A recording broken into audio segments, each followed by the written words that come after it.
Hello. শোনা যাচ্ছে হুজুর? হ্যাঁ, এখন আপনাদের এই অবস্থা হইল কেন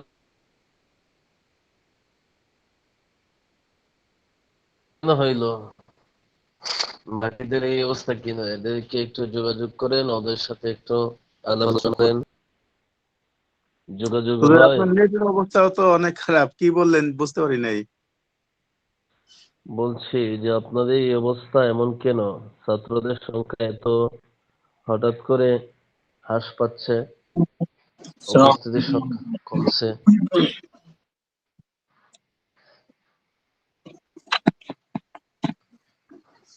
এদের পরে থেকে সমস্যাটা, এদের পরে তাদের থেকে সাথে উপস্থিতি তাদের কম। সাথে একটু যোগাযোগ করেন। এই গুরুত্বপূর্ণ কিতাবাদি যদি না পায় তাহলে কি শিখবে? বিশেষ করে ফিকহের কিতাব সমূহ, এগুলো তো মানুষের সবচেয়ে বেশি জরুরি বিষয়গুলো। এখন একটা পড়া চলে গেলে এটাকে আবার পুনরাবৃত্তি করা সম্ভব? এটা তো সম্ভব হয় না। এমনিতেই আপনার কিতাব শেষ হবে না, অনেক লম্বা বিষয়। এজন্য ওদের নাম্বার দিয়ে ফোন দিবেন, ওদেরকে বলবেন যে কি হইলো, আপনাদের একটু খোঁজ খবর নিবেন, চেষ্টা করবেন তাদেরকে ক্লাসে জয়েন করার জন্য। এতদিন ধরে হয় না, আপনাদের কি যোগাযোগ হয়েছে কারোর সাথে? শারাফত ভাইকে ফোন দিছিলাম, উনি তো ফোন রিসিভ করে না। কাটে রিসিভ দিছিল করে ফোন। নাই? জি, ফোন হ্যাঁ, কাটে দিছিল। আরো তো লোকজন আছে। বাদ বাকি ওদের নাম্বার ছিল না আমার কাছে। হ্যাঁ,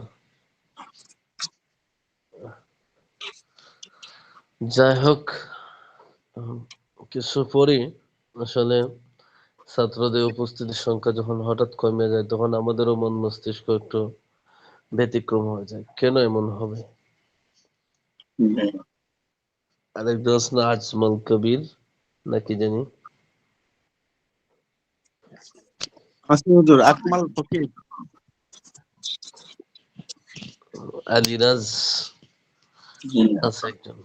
হুম, নাই, উনি আসে নাই, একদিন ঈদের পর থেকে আসে নাই। মাস্তুরাতদের সংখ্যা তো কম দেখা যাচ্ছে।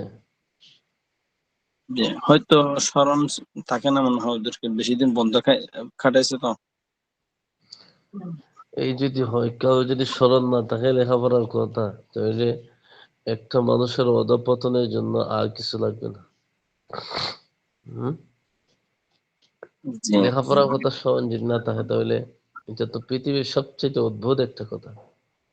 এমন হতে পারে যে ক্লাসে না যুক্ত না হওয়ার কারণ হচ্ছে যে একটু ব্যস্ততা, অথবা অন্য কোনো কাজকর্মে আছে, নেটওয়ার্কের সমস্যা। এগুলো হলো গ্রহণযোগ্য ওজোর। কিন্তু ক্লাসে যুক্ত হইতে স্মরণ থাকে না, এটা কিন্তু পৃথিবীর শ্রেষ্ঠ একটা অদ্ভুত কথা। এটা কোন ছাত্রদের ক্ষেত্রে এটা কাম্য নয়। এবং আমি বললাম আর কি, হয়তো পারে এটা বলতে। বুঝতে পারছি আপনার বিষয়টা। হ্যাঁ, কি পড়াইতো বন্ধু? এত কম ছাত্র, আজকে অত্যন্ত গুরুত্বপূর্ণ একটা বিষয়, যেটা হাতে ঘাটে বাজারে কিছু অবৈধ কর্মকাণ্ড গুলো আছে।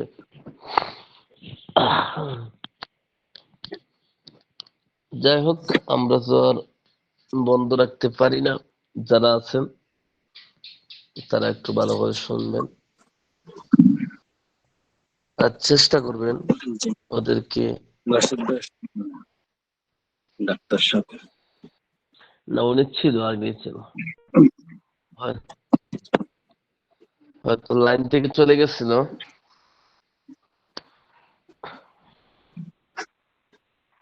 আচ্ছা,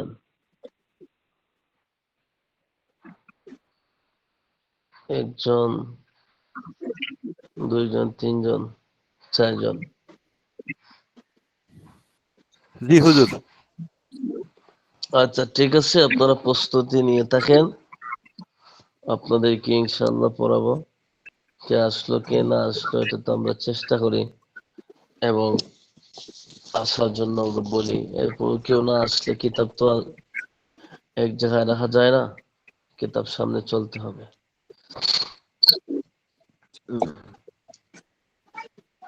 আজকে গুরুত্বপূর্ণ একটা সাবজেক্ট আসছে, যেটা অত্যন্ত অত্যন্ত জরুরি একটা সাবজেক্ট।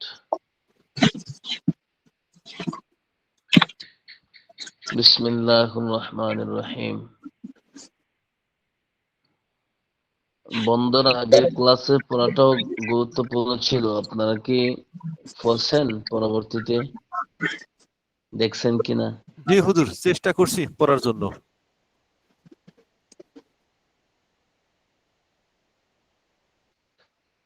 জি হুজুর, শুনতে পাচ্ছেন? জিজ্ঞেস করলে পাওয়া যাবে?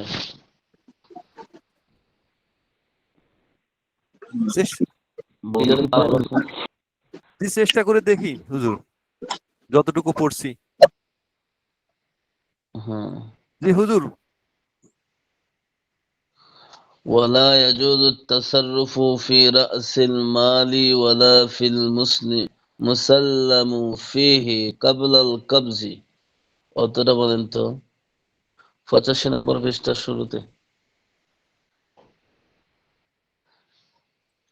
জি, এটা এটা বললেন ওয়ালা ইয়াজুজু তাসারুফু ফি রাসিল মাল। এটা হ্যাঁ। বললেন ফিল মুসাল্লাম ফিহি কাবলাল কবজি। হ্যাঁ। এটা বলতেছে ওয়ালা ওয়ালা ইয়াজুজু, মানে ওয়ালা ওয়ালা ইয়াজুজু জায়েজ নাই তাসারুফ ফি রাসেল মাল, রাসেল মালের অধিকার চর্চা করা ফিল মুসাল্লিম ফিহি কাবলাল কবজাতে করায়ত্ত হওয়া করার পূর্বে মূল্য বা অর্থাৎ ও পণ্যের মধ্যে।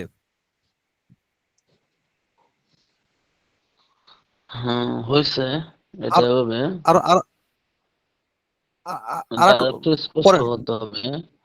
ফির রাসিল মাল, যে রাসেল মাল কি, যে মূল যে মালটা আছে এই মাল, এবং মুসাল্লাম ফিহি, এই দুটাকে আপনার ব্যবহার করা, এগুলা অবৈধ যতক্ষণ পর্যন্ত সেটা করায়ত্ত না করবে। এখানে এটাই বলছে। এরপরে পড়েন তো। ওয়ালা ইয়াজুজু আচ্ছা শিরকাতু। আচ্ছা আচ্ছা। ওয়ালা ইয়াজুজু জায়েজ হবে না সিরকাতু, মানে কাউকে শরিক করা, ওয়ালা তাউলিয়াতু কেনা দামে বিক্রি করা, ফি মুসাল্লাম ফিহি কবলাল কবজ, অর্থাৎ মুসাল্লাম ফি অর্থাৎ পণ্যের করায়ত্ত হওয়ার আগে। ওয়া ইয়াসিহু ইয়াসিহু সালামু, এবং বায়ুসালাম সহি হবে ফিস সিয়াবি কাপড়ের মধ্যে, ইজা যখন সাম্মা উল্লেখ করা হবে তাওলান তাওলান দৈর্ঘ্য, অ অ- আর দান অর্থাৎ পোস্ত, ওয়ারাক আতান মোটা পাতলা, ও ওয়ালা ইয়া ওয়ালা ইয়াজুজু সালামু বায়ুসালাম জায়েজ হবে না ফিল জাওহারি অর্থাৎ হীরা, ওয়ালা ফিল খারজি এবং মণিমুক্তার মধ্যে, ওয়ালা বাসা অসুবিধা নাই বিস সালাম বায়ুসালামের ক্ষেত্রে জায়েজ।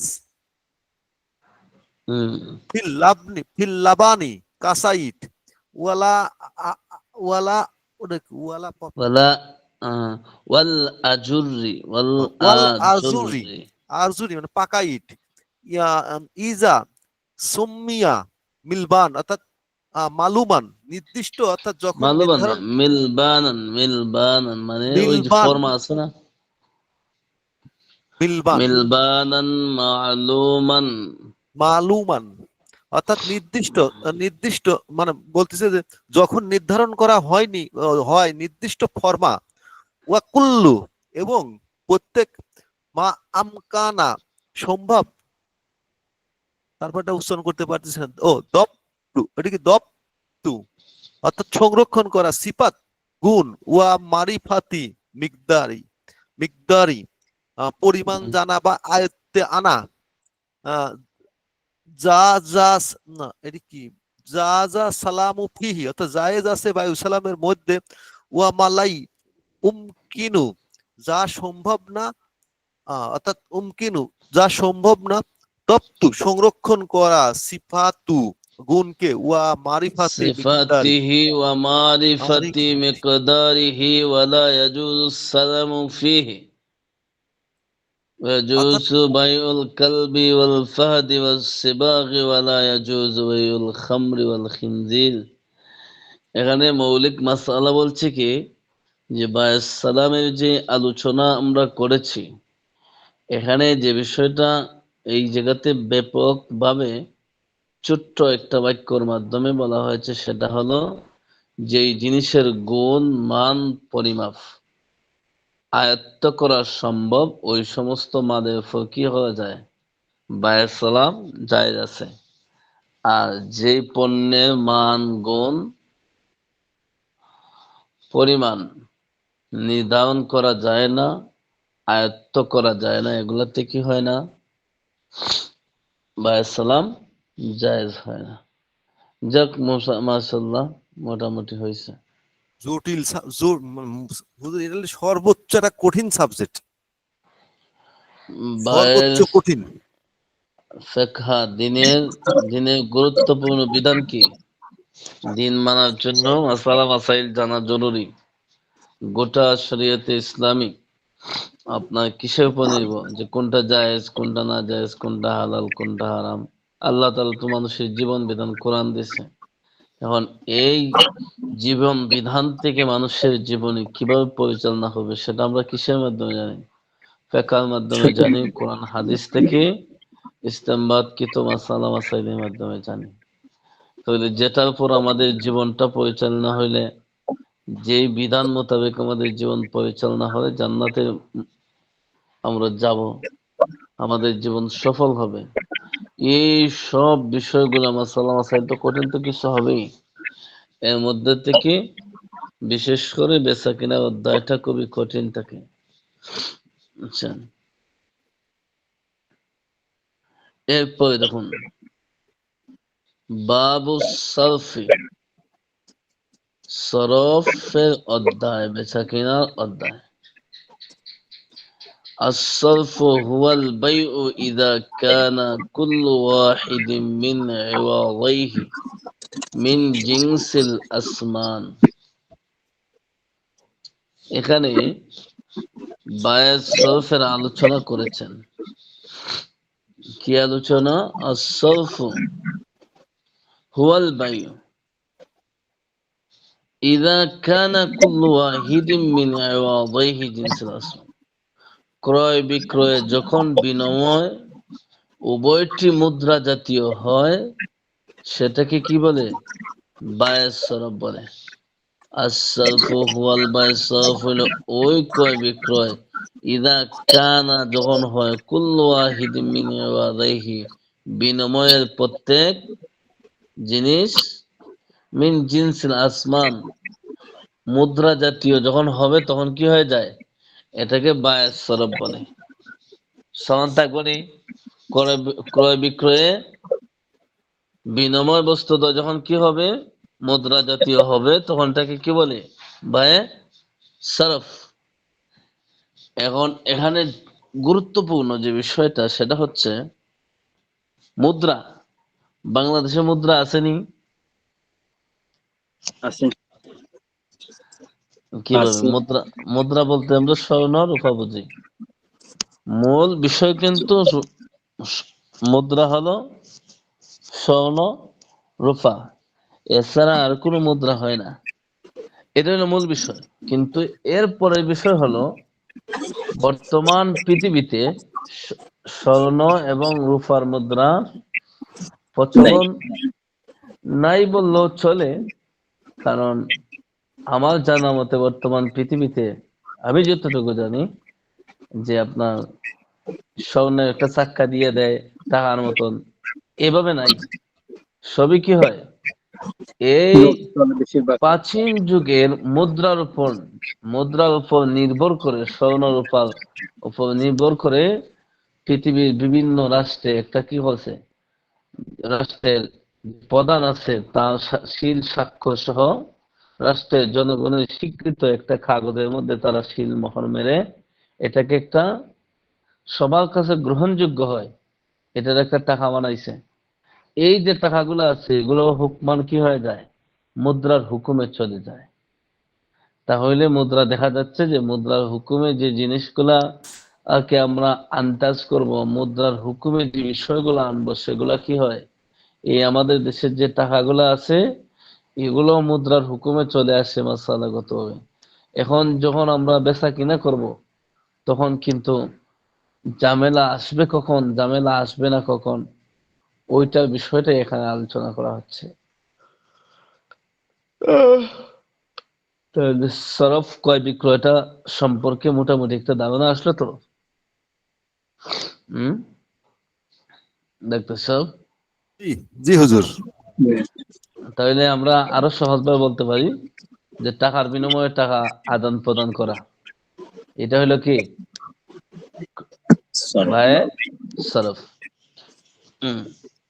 এখন দেখেন টাকার বিনিময় কেন বললাম না, যে টাকা সারা পৃথিবীতে সব জায়গাতে এই মুদ্রা হিসাবে যে ডকুমেন্টটা, যে কাগজটা ব্যবহার করা হয় সেটাকে সব জায়গাতে টাকা বলে না। কোন জায়গায় রিয়াল, কোন জায়গায় দিনার, দিরহাম, ডলার, এই ইউরো, এরপরে আরো অনেক কিছু ব্যবহার করে। তাহলে ওই পৃথিবীতে যেই দেশগুলোতে এটারই ডলার বলেন আর রিয়াল বলেন, দিনার বলেন, দিরহাম বলেন, যেগুলাতেই বলেন যে এই যে আছে এগুলা কিসের হুকুমে, মুদ্রার হুকুমে চলে যায়। এখন এগুলার ক্রয় বিক্রয় সম্পর্কে আমাদের সামনে এই বহসটাতে আলোচনা হবে। তামজিদ ভাই, আপনার ওখান থেকে একটা সাউন্ড আসতেছে। কোথায় থেকে একটা আওয়াজ আসতেছে? আওয়াজটা তামজিদ বন্ধ ভাইয়ের হোক। ওখান থেকে। হ্যাঁ, জানা নাই তারা ক্লাসটা অবশ্যই রেকর্ড দেখতে হবে, না হয়তো পড়া তো পূর্ণাঙ্গ হবে না, বুঝতে পারবেন। তাইলে আমরা এখানে আমরা বায়ে সরফের সংজ্ঞা বললাম। এরপরে দেখেন আমরা তো বায়ে সরফের পরিচয় পেয়ে গেলাম। এরপর দ্বিতীয় যে বিষয়টা আলোচনা করা হচ্ছে দেখেন, ফাইন বাআ ফিদ্দাতান বিফিদ্দাতিন লাউ যাহাবা আও যাহাবান বিযাহাবিন আও যাহাবান বিযাহাবিন লাম ইয়াজুজ ইল্লা মাসালাম বিমাসালিন। ফাইন বাআ ফিদ্দাতান বিফিদ্দাতিন, ফিদ্দাতুন তো কি রূপা, আর যাহাবান তো স্বর্ণ। যদি কেউ ক্রয় বিক্রয় করে যে রূপার বিনিময়ে রূপা হচ্ছেন, অথবা স্বর্ণের বিনিময়ে স্বর্ণ যদি ক্রয় বিক্রয় করে, আদান প্রদান করে, লাম ইয়াজুজ, এটা জায়েজ নাই। তবে যদি এটা সমান সমান হয় তাহলে বেচাকেনা কি আছে, জায়েজ আছে। যে আমি আপনাকে দিব রূপা দিব এক ভরি, আপনি আমাকে দিয়ে দিবেন এক ভরি, হয়তো আমারটা অলংকার হিসাবে আর আপনারটা কি চান্দি হিসাবে। এমন তো হয় যে আপনার কাছে আছে অলংকার, এখন আমার দরকার কি অলংকার, এখন আমার কাছে টাকা নাই, আমি কি করলাম, আমার কাছে যে চান্দি, চান্দি বুঝেন, জি রূপা মনে হয় চান্দি। রূপার মাঝে যে স্বর্ণের মাঝে তো গোল্ড যেগুলো আছে সবটা তো আর অলংকার হিসাবে থাকে না, চাক্কার মতন থাকে না। জি। হম হম, এগুলাই। এখন আপনি আমাকে রূপা দিলেন, আমি আপনাকে রূপা দিলাম, স্বর্ণ দিলেন আমাকে, আমি আপনাকে স্বর্ণ দিলাম। ঠিক এই ক্ষেত্রে কি হতে হবে, যে আমি আপনাকে দিলাম 50 বছর আগে স্বর্ণ, আপনি আমাকে দিলেন 2025 সালের স্বর্ণ। এই ক্ষেত্রেও এটার আদান প্রদান শুদ্ধ হওয়ার জন্য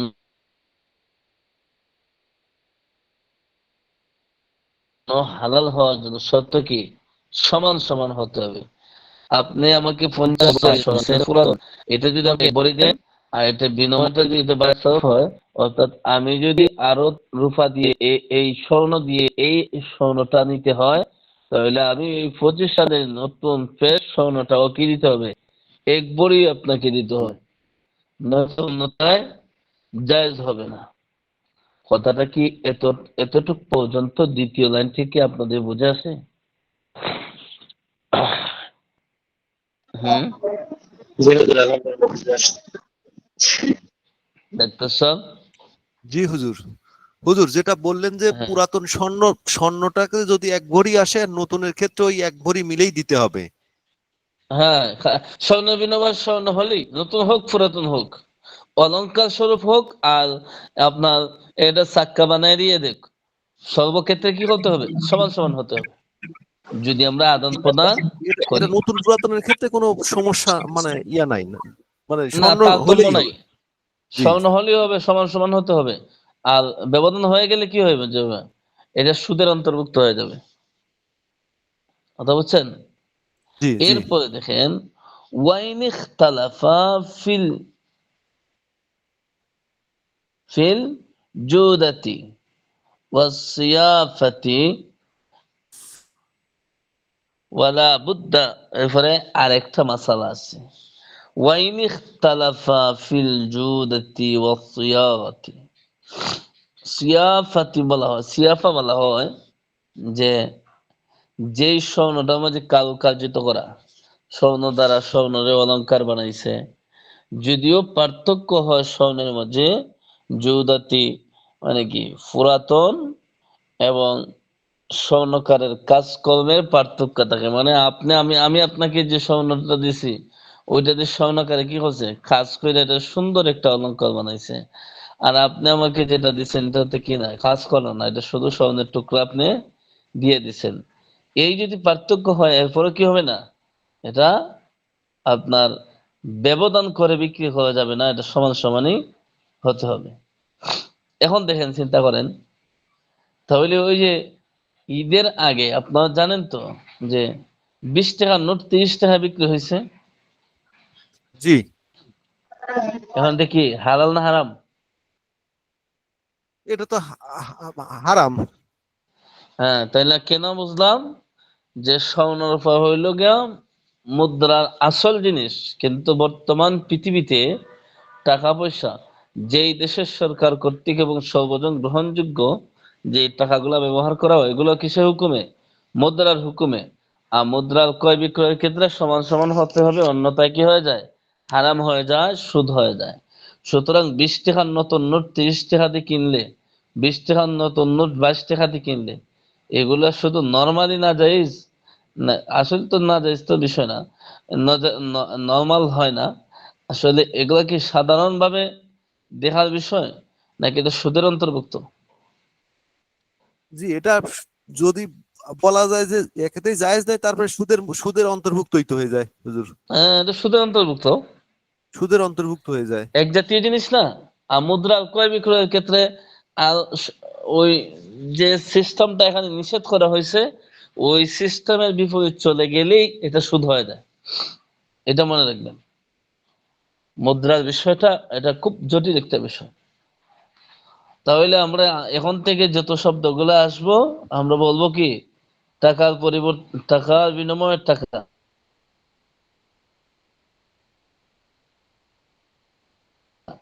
10 টাকার নোট দ্বারা 10 টাকার নোট আদান প্রদান করলে 10 টাকা নতুন হাদিস নেই, আপনাকে 10 টাকার পরিবর্তে 11 টাকা দেওয়া আল্লাহর আইনে ইসলামিক শরিয়া মোতাবেক এটা কি হয়ে যায়, হারাম হয়ে যায়, এটা সুদের অন্তর্ভুক্ত হয়ে যায়। তো এই বিষয়গুলো জানাই দিবেন তো আশপাশ এলাকাবাসীকে, নিজের আত্মীয় স্বজনকে, যে আপনারা যে নতুন টাকা আনার জন্য সিরিয়াল ধরবেন না। 1000 টাকা আনতে হলে নতুন যেটা এখন বাহির হয়েছে ওটা না, এর আগে যেগুলো ছিল এগুলো আনতে হলে প্রায় 200-300 টাকা বেশি দিতে হয়। জানেন কি না বিষয়টা? জি আমি তো দেখছি যে ওই নতুন টাকা, নতুন পুরাতন না, মানে টাকার একটু চকচকি টাকা হলে সেটা বেশি টাকা দিতে হয়, সেটা আমি এটা আমি জানি শুধু। হ্যাঁ, এটা আমরা দেখি তো, আমি মাঝে মাঝে জিজ্ঞেস করি, গুলিস্তানের অভাব নাই। মোট কথা যে বাস। নতুন চকচকি টাকা আনতে গেলে পরেই দিতে হয়। হ্যাঁ, তো এগুলো কি দেওয়া যাবে না? না হুজুর এটা তো জায়েজ হ্যাঁ, নাই, প্লাস এটা সুদের এটা অন্তর্ভুক্ত। সুদের অন্তর্ভুক্ত। তাহলে এখানে তিনটা বিষয় আমরা ক্লিয়ার হইলাম, একটা হইলো বায়ের সরফের সংজ্ঞা, আর একটা হইলো যে আপনার এই স্বর্ণ বিনিময়ে স্বর্ণ, রূপার বিনিময়ে রূপা। অর্থাৎ এতটুকু বলা যায় যে মুদ্রার বিনিময়ে মুদ্রা কম বেশি করে বিক্রি করা কি হারাম। যদিও এটা নতুন হোক, নতুনটার বিনিময়ে পুরাতনটা, পুরাতনটার বিনিময়ে নতুনটা, এগুলা কি হয় না, এই হারাম থেকে ফিরায় না। কেন ফিরাবে দেখেন তো? পুরাতন 10 টাকা নোট দিয়ে আপনি আপনার বাজার যা পাইবেন, নতুন 10 টাকার নোট দিয়ে কি এর চেয়ে বেশি পাইবেন না, না সমান? সমান। তো এটা শুধুমাত্র হাউসের একটা ব্যাপার, আবেগের একটা ব্যাপার, আর কিছুই না। এই আবেগের কারণে ওই কিছু অসাধু ব্যবসায়ীরা তারা একটা ব্যবসা শুরু করছে এটা। ওয়ালা বুদ্দা মিন কাবজিল ইওয়াদাইন ক্বাবলাল ইফতিরাক। এখন একটা সূরত এখানে বলছে কি, যে যদি সমান সমান হয় তাহলে আদান প্রদান করা যাবে। যদি 10 টাকা আমার কাছে আছে, আপনি ওইটার বিনিময়ে, ইস, যে ভাই আপনারটা তো সুন্দর, টাকাটা দেখতে দাদা সুন্দর, আমি আপনাকে 10 টাকা দিয়ে দিয়ে আপনি আপনার নতুনটা দিয়ে দেন। এখন আমি যদি দিয়ে দিই কোনো সমস্যা হবে কিনা? কথা বুঝেন নাই? কোনো সমস্যা হবে? 10 টাকার বিনিময়ে 10 টাকা দিচ্ছি, এখানে তো কোনো না, সমস্যার কারণ দেখি না, না। না, সমস্যা কারণ হওয়ার তো এখানে কোনো কি, কথা না। এখানে কি সমান সমান আছে। এখন যে বিষয়টা বলছেন যে সমান সমান আছে ঠিক, এখন ওই সমান সমান পদ্ধতিতে যেহেতু জায়েজ, এই জায়েজটারে, জায়েজ পদ্ধতি, বি- এই জায়েজ পদ্ধতির মধ্যে আরেকটা বিষয় আছে, এটা জরুরি। সেটা হলো কি, যে আমি আপনাকে বললাম যে ভাই, আমি আপনাকে আজকে 5,000 টাকা দিব নতুন, আপনি আমাকে কি করেন, আমি বাংতি টাকা দিব আপনাকে 5,000, আপনি আমাকে আস্থা নোট করে দিয়ে, অর্থাৎ 1,000 টাকার নোট, 500 টাকার নোট আমাকে দিয়ে দিয়েন। তাহলে আমার তো কোনো সমস্যা নাই এখানে। 1,000 টাকা, 5,000 টাকা দিবেন আপনি, এই 5টা নোট দিবেন 1,000 টাকা, আর আমি আপনাকে 10 টাকার নোট দিয়ে দিব, 20 টাকার নোট দিয়ে দিব। মানগত তো কোনো সমস্যা নাই, মাসালাগত সমস্যা নাই, তাই না? এখানে তো আমরা কম বেশ করতেছি না, এখানে জি, কি হইতেছে, সমান সমান। এখন এই সমান সমানটানে বৈধতার জন্য আরেকটা শর্ত হলো কি, যে যে জায়গাতে আমরা ওই চুক্তি করব, এই চুক্তিটা এখান থেকে আমরা দুজন পৃথক হওয়ার আগে আগে, আপনি যে আমার এই 5,000 টাকা দিবেন, আপনার 1,000 টাকার নোট, ওই টাকাটা আমি গ্রহণ করা, এবং আমার টাকাটা, ওই যে বাংতি টাকাগুলা 5,000, ওই টাকাটা আপনি গ্রহণ করা, এটা জরুরি। আমরা দুজন ওই মজলিস থেকে পৃথক হয়ে যাওয়ার আগে, না এতে কি হবে না, এই ক্রয় বিক্রয় জায়েজ হবে না, যদিও সমান সমান হয়। কথাটা কি আমি বুঝাইতে পারলাম? শেষ কথাটা জি, বলেন তো, কি বুঝছেন? জি হুজুর, যেটা বললেন যে দুইটার বিনিময়টা ওই মজলিসের মধ্যেই হতে গ্রহণ হবে করতে আপনার, হবে, কব্জা গ্রহণ করতে হবে। করতে। হ্যাঁ, তো এইটা হ্যাঁ, যদি যে মাশাআল্লাহ।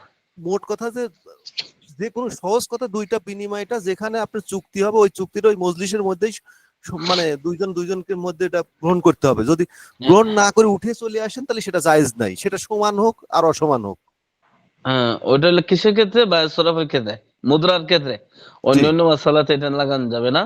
অন্যান্য গুলার ক্ষেত্রে আরো অপশন আছে, এটা তো আপনারা দেখছেন, আগে পড়া হয়েছে।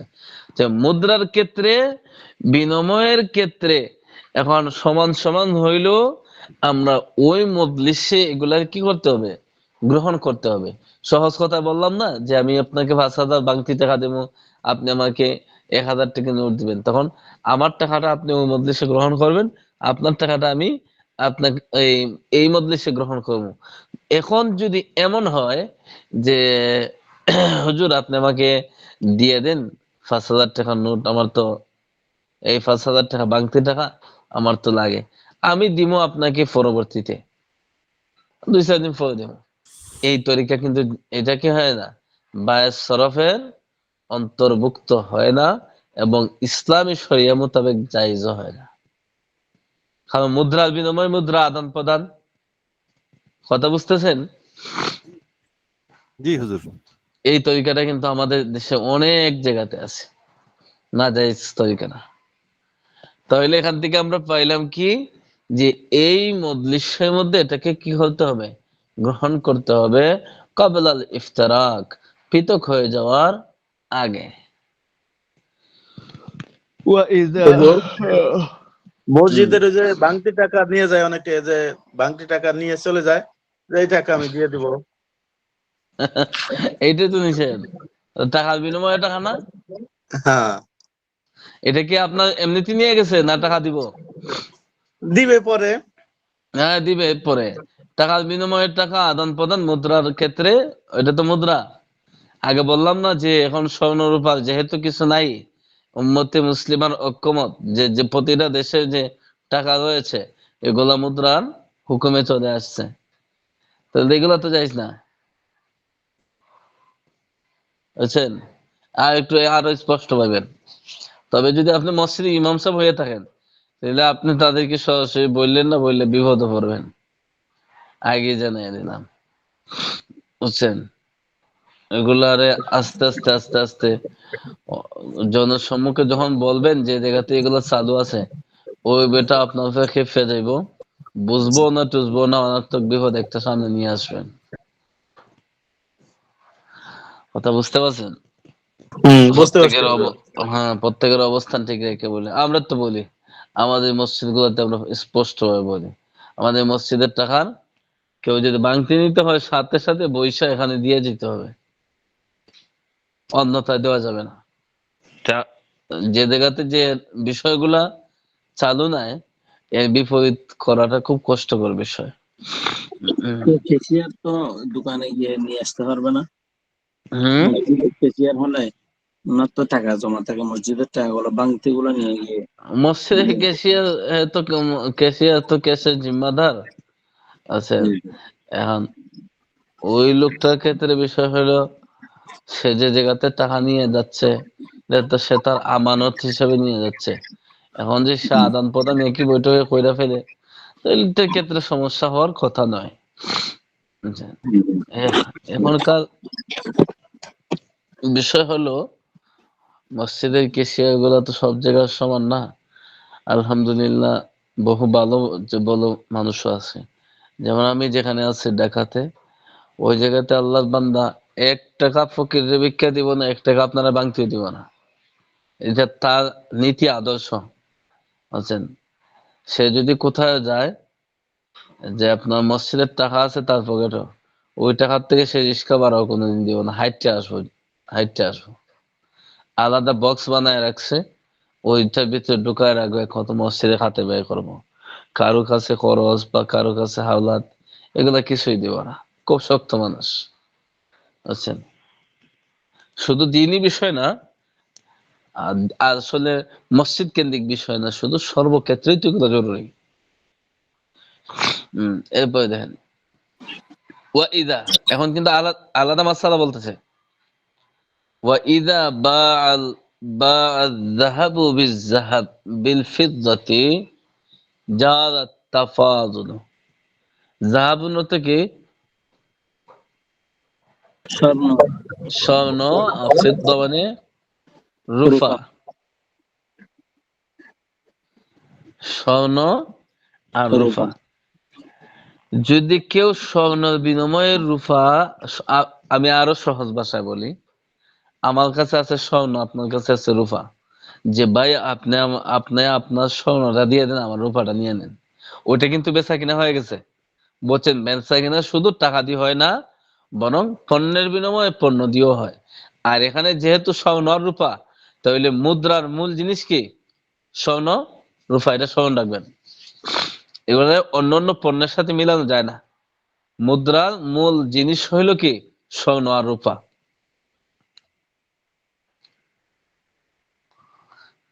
হ্যাঁ, যে এখন স্বর্ণ দ্বারা যদি কেউ রূপা আদান প্রদান করে, যা যা তাফাজুল, তাফাজুল মানে কি? কম বেশি করা। কথা বুঝতে পারছেন? তাহলে এই ক্ষেত্রে কম বেশি করা জায়েজ আছে। ওয়াজাব ওয়াজাবাত তাকাবুদু, কিন্তু ওয়াজিব হলো এটাকে কবজা করতে হবে। কথাটা বুঝতে পারছেন? যদি কবজা না করে, ওই যে একটু আগে কবজার কথা বললাম না, যে জি। টাকার বিনিময়ে টাকা আদান প্রদান করবেন, এই বৈঠকে এই মজলিসে আপনি কি করতে হবে? ওই যে আমার বাংতি টাকা আপনি নিয়ে নিতে হবে, আর আপনার যে 1000 টাকা নোট আছে সেটা আমি নিতে হবে। এই বৈঠকে এটা বাকি চলবে না। এখানে বলছেন কি, যদি স্বর্ণ বিনিময়ে রূপা খরিদ করা হয় তাহলে এই জায়গাতে কম বেশি করে বিক্রি করা জায়েজ। এবং আরেকটা বিষয় হলো, সে বিষয় হলো ওই বৈঠকে আপনি এটাকে গ্রহণ করতে হবে। কথাটা ক্লিয়ার বোঝা যাচ্ছে? জি। হম, কথাগুলো শোন নাই কেন, কাজে আসবে ইনশাআল্লাহ। وإن افترق في الصرف قبل القبض العوضين أو أحدهما بطل العقد। একটু গভীর মনোযোগ দিয়েন। ওয়াইন ইফতারাকা মানে যদি পৃথক হয়ে যায়। কারা পৃথক হয়ে যায়? এই যে আপনি আর আমি ক্রয় বিক্রয় করলাম, কি দিয়া? যে আপনি দিবেন আমাকে 1000 টাকা নোট, আর আমি আপনাকে ভাঙতি টাকা দেবো এই 5000 টাকা। আপনি দিবেন নোট দিয়ে দিবেন, চেক দিয়ে দিবেন যে 5000 টাকা, 1000 টাকা নোট, আর আমি আপনাকে ভাঙতি টাকা দেবো। এখন যদি আমরা পৃথক হয়ে যাই, কিসের আগে?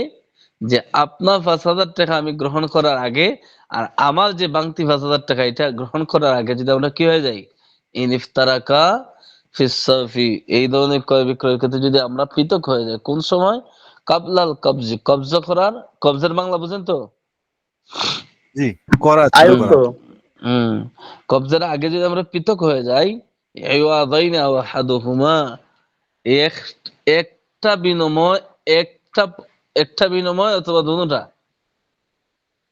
যে তাহলে কি হয়ে যাবে? বাতাল আল আকদ, চুক্তিটা কি হয়ে যাবে? বাতিল হয়ে যাবে। তাহলে ক্রয় বিক্রয় যদি চুক্তি হয়ে যায়, বায়ে বাতিলের হুকুম কি? বায়ে বাতিলের মাধ্যমে কি মালিকানা হাসিল হয়? আয়ত্ত আসার পরেও হয় না, আয়ত্ত না আসলেও হয় না। হ্যাঁ, তাহলে ওই যে আমাদের সমাজে এখন যে ওই যে বাংতি টাকার কথা বললাম না, তো এগুলো যে আপনি বিনিময় করলেন, মুদ্রা বিনিময় মুদ্রা, তো এটা তো আপনি কোন তরিকাতে গেলেন? কথা বুঝতে পারছেন? এটা তো অবৈধ তরিকায় চলে যাচ্ছে। তাহলে আমরা দুজন যদি এই টাকাগুলারে গ্রহণ করার আগে পৃথক হয়ে যাই, অথবা আপনি আমারটা গ্রহণ করছেন আমি আপনারটা গ্রহণ করিনি, এই দুনো অবস্থাতে এই চুক্তিটাকে হয়ে যাবে বাতিল হয়ে যাবে।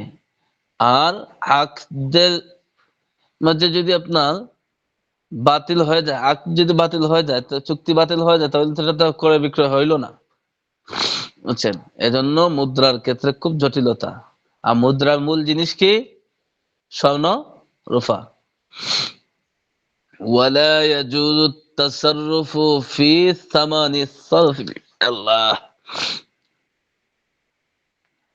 ওয়ালা ইয়াজুজু তাসাররুফু ফি সামানি সারফি ক্বাবলাল কবজি।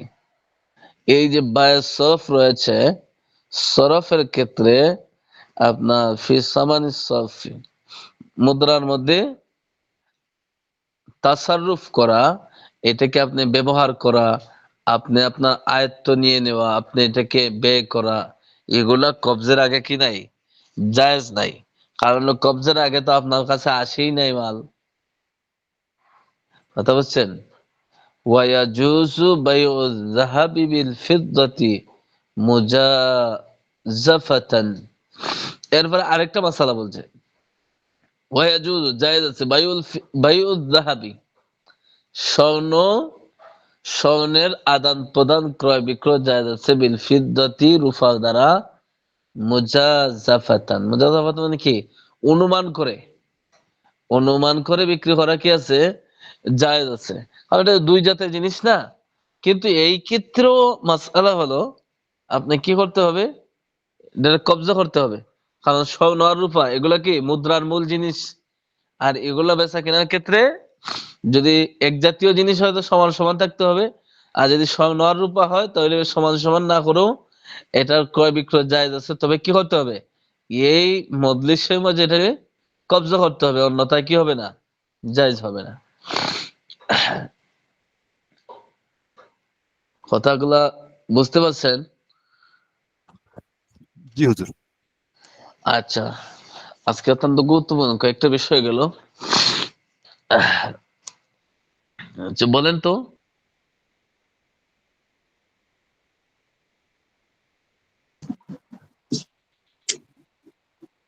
সোনার উপর দ্বারা ক্রয় বিক্রয় কম বেশি করা জায়েজ আছে।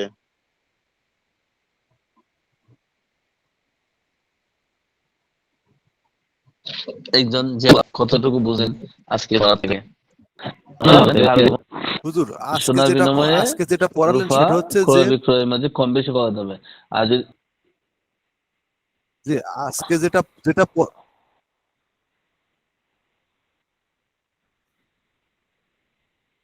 বলুন, আমি শুনতে জি পাচ্ছি তো। হুজুর, আজকে যেটা পড়ালেন এখন সেটা শোনা হচ্ছে যাচ্ছে যে না।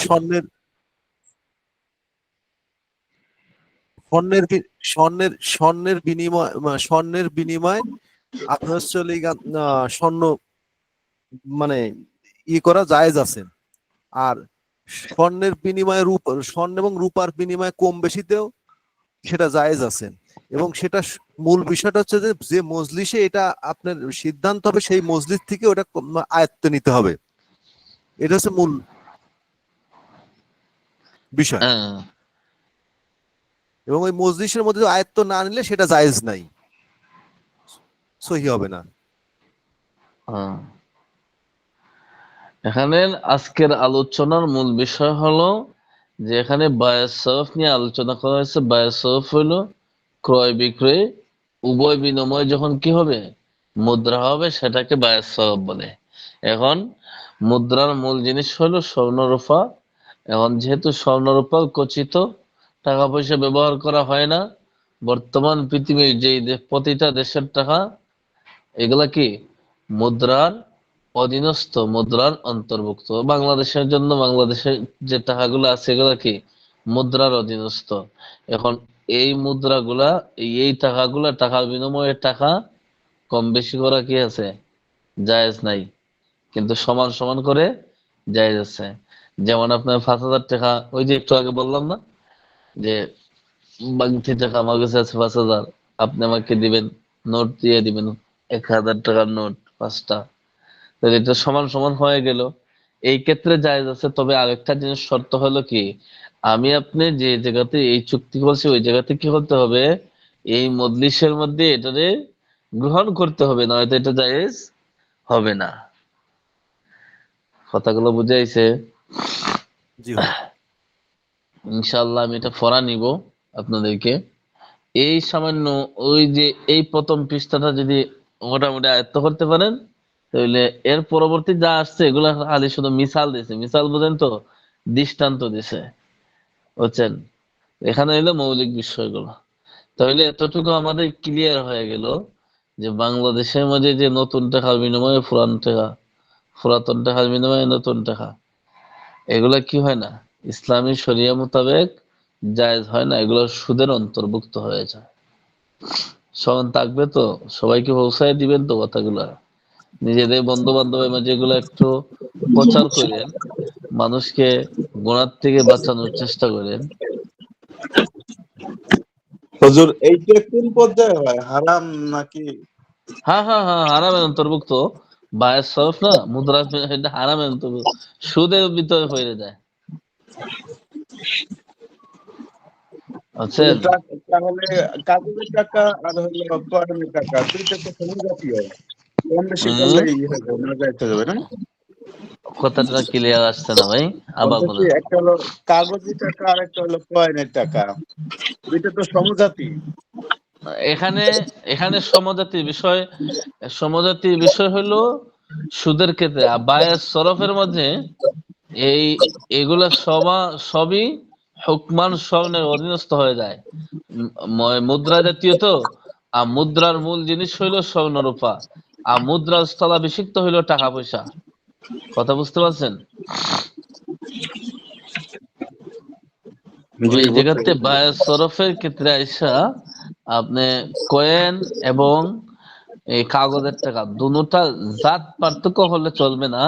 কারণ দুটার মূলত এখানে জাত দিয়ে নাই, বরং ওইগুলা স্থলাভিষিক্ত করা হয়েছে মুদ্রার, বুঝছেন?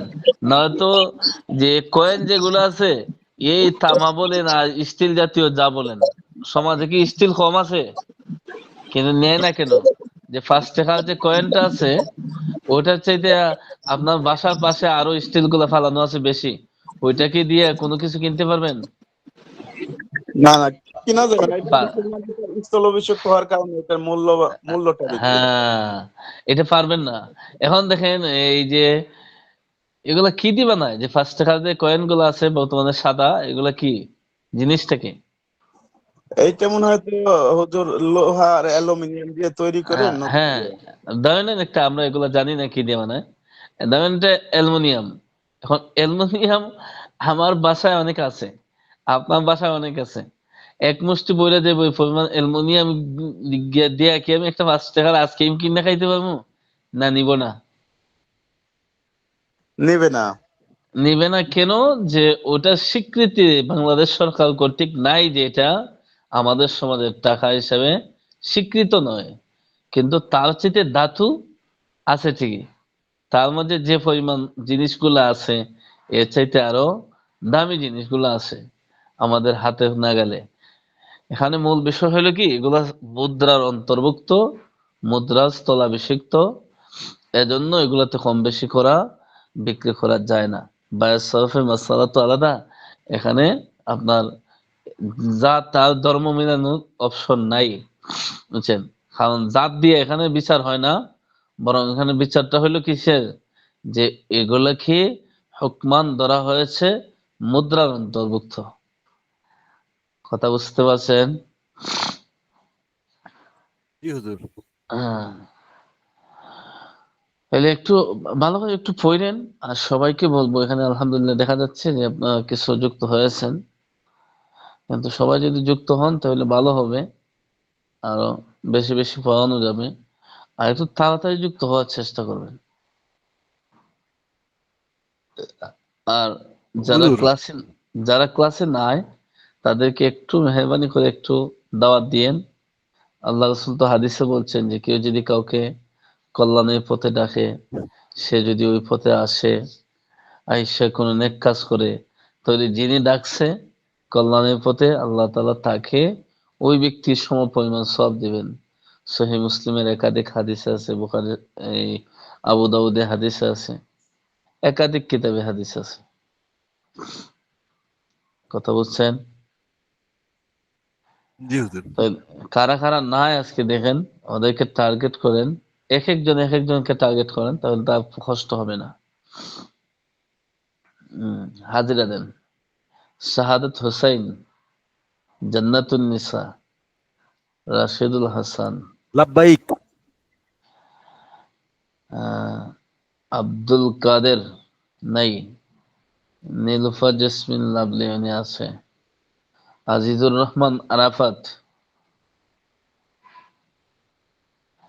এস এম রিয়াদ, হুসাইন মাহমুদ, আলিরাজ ভাই আছে, নাই।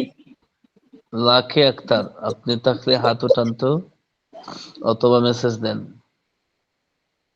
সাইদুর রহমান, আকমাল ফকির উনি তো আছে, শারাফাত হুসাইন, আব্দুল্লাহ মিস্ত্রি, জাইদুর রহমান, এই জাইদুল ইসলাম, জাকিয়া সুলতানা, আয়েশা আক্তার, জাহাঙ্গীর আলম আছে, আসিয়া লাব্বাইক। আক্তার, আসিয়া আক্তার নাই, বেলাল, হাফেজ মোহাম্মদ বেলাল, রবিউল ইসলাম তামজিদ, জি লাব্বাইক। আছি। ইমরান খান, জুনাইদ সরকার, আমিন হুসাইন খান, রেদওয়ান শামীম, মমতা হেনা বিবি উনি আছে। তো যারা ক্লাসে যুক্ত হয়েছেন সবাইকে ধন্যবাদ, এবং আপনাদের জন্য একটা কাজ দিয়ে দেই। অনেক ছাত্রগুলো আছে এখানে, আপনারা চেষ্টা করবেন একটু যোগাযোগ করার জন্য। 1 বছর তো পড়ছেন, মোটামুটি আরেক বছর চলে যাচ্ছে, যাতে সিট খেয়ে না পড়ে, সবাই যাতে থাকতে পারে, আমরা এই দোয়া করি। এবং নিজেরা একটু টিকে থাকেন, নিজেরা একটু হিম্মত করেন, লাইকে থাকার চেষ্টা করেন, ইনশাআল্লাহ কেউ বঞ্চিত হবেন না। প্রাথমিক অবস্থাতে যখন কুদুরি কিতাব পড়েন তখন অনেকে হতাশ হয়ে গিয়েছিলেন। এখন নিজেকে নিজে প্রশ্ন করেন যে কয়েকটা অধ্যায় পড়ার মাধ্যমে বর্তমান সমাজে ব্যবসা বাণিজ্যে যে অনিয়ম রয়েছে, সুদের আলোচনা গেছে, এরপরে বায়েস সালামের আলোচনা গেছে, আজকে সরফের মূল আলোচনা গেছে। এই কয়েকটা পাঠের মাধ্যমে দেখেন তো আপনি নিজেকে নিজে প্রশ্ন করবেন, আমাকে বলতে হবে না, যে কতটুকু আপনার আগে ধারণা ছিল এই সম্পর্কে, এখন কতটুকু ধারণা হয়েছে। একটু নিজেকে নিজে প্রশ্ন করবেন এবং অন্য অন্য কিতাবাদি নিয়েও একটু গবেষণা করবেন।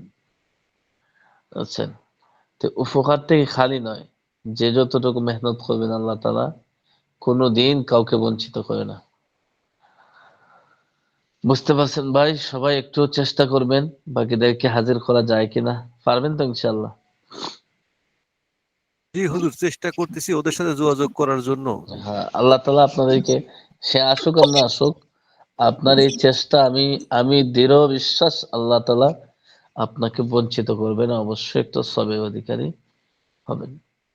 জি হুজুর, আচ্ছা তো, সর্বশেষ একটা প্রশ্ন আছে আমার। আচ্ছা বলেন, বলেন বিষয়টা প্রশ্নটা হচ্ছে বলেন। কি, আকিকা দেওয়ার পরে মাংসটা হ্যাঁ, তো তিন ভাগ করতে হয়। তো আমাদের এখানে তিন ভাগ করে। তো এখন তিন ভাগ করার পরে এক ভাগ গরিব মানুষের, আর এক ভাগ আত্মীয় স্বজন, এক ভাগ নিজের। তো এখন এই আকিকা দেওয়ার পরে এই তিন ভাগের মাংসই, এখন তিন ভাগের মধ্যে এক ভাগের মাংস যেটা গরিব মানুষের দেওয়ার পরে যে আত্মীয় স্বজন এবং নিজের ভাগটা থাকে, এই ভাগটা দাঁড়ায় ধরেন আমি আমার আব্বার মানে মৃত্যু বার্ষিকী করতে চাচ্ছি আর কি, মানে দোয়া, মৃত্যু বার্ষিকী উপলক্ষে একটা দোয়া খায়ের অনুষ্ঠান করতে চাচ্ছি। তো এটা কি জায়েজ আছে ওই মাংস দিয়ে এটা করার?